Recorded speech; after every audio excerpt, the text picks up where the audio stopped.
Hey guys, welcome back to Contest Prep University. I'm Joe Klemczewski with Adam Atkinson. We are in episode 5 in our series on client-coach communication.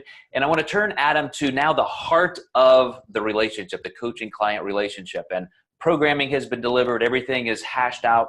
Everybody's ready to go.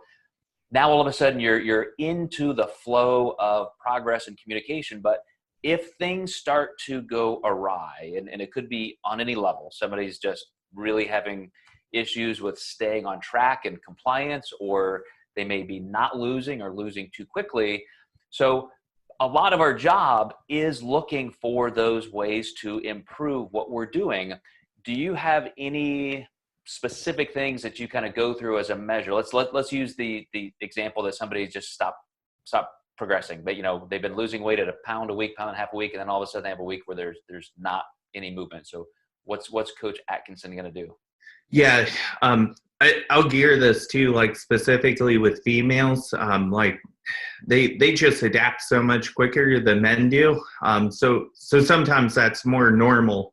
You see that decline in thyroid levels a lot of times, and how many people back in 2010 when metabolic adaptation was like being called metabolic damage. I mean, how many men actually emailed us about that? It was because women adapt so much faster than men do.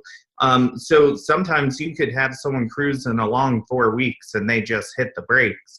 I would say that can sometimes be more normal, but if I just make an intake change and it's been 2 weeks and they haven't lost anything, that's when I'm going to get pretty concerned that maybe food measuring, maybe consistency or compliance just isn't good. So you always have to tiptoe around those questions without sounding like you're accusing. Bad habits can slip in. You can start buying the wrong type of cottage cheese that you thought you were buying. Maybe it's higher fat than what you were originally eating. A lot of mistakes are actually accidents and not necessarily on purpose. This is kind of the Achilles heel of macro dieting, but this could happen on a meal plan too, where you buy a type of fish and it's let's say it's salmon and it's got way more fat than the salmon you were buying before.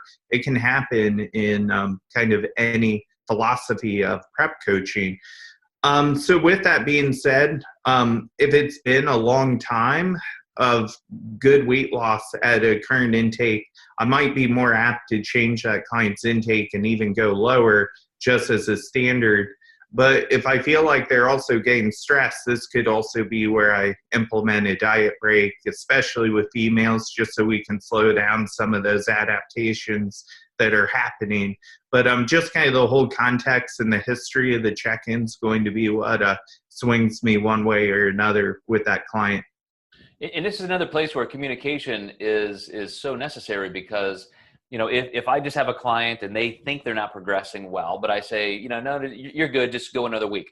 They're going to think, wow, that was totally dismissive. He's not even listening to me. But if I go back and say, look, your weight on Friday compared to Friday was you didn't move that much. But if you look at how many days this week you were at 171 and last week it was 172. And, look how we ended the week, kind of back down. So your net average may look like you didn't make very much movement, but the trend is definitely there. So if you're telling me your consistency has been on point, as you mentioned, Adam, then I just think we don't need to make a knee-jerk reaction this week. Let's hold on. Maybe, as you said a couple episodes ago, like we need to communicate more this week. Like, let me know what your weight is tomorrow morning. Let me know in a couple days. Let's take a closer look, but I think we're going to be okay. As long as you are communicating that thoroughly to your client, what thought process you're going through, and the client is communicating back to you, understanding, clarity, maybe follow-up questions, but that's what gets missed in this coach-client communication loop sometimes. Yeah, absolutely. So as we move through this, Adam, I want just maybe 1 or 2 more episodes. We'll see how far we get in the next one. But I want to talk about how we go through some of the tougher parts of dieting and communicating, like this is what to expect if you're getting through your metabolic set point, or as we're getting toward the end and we're discussing peaking strategy. So you guys stay tuned. Thank you again for watching, listening. Contest Prep University. We will be wrapping up this series very soon, next couple episodes.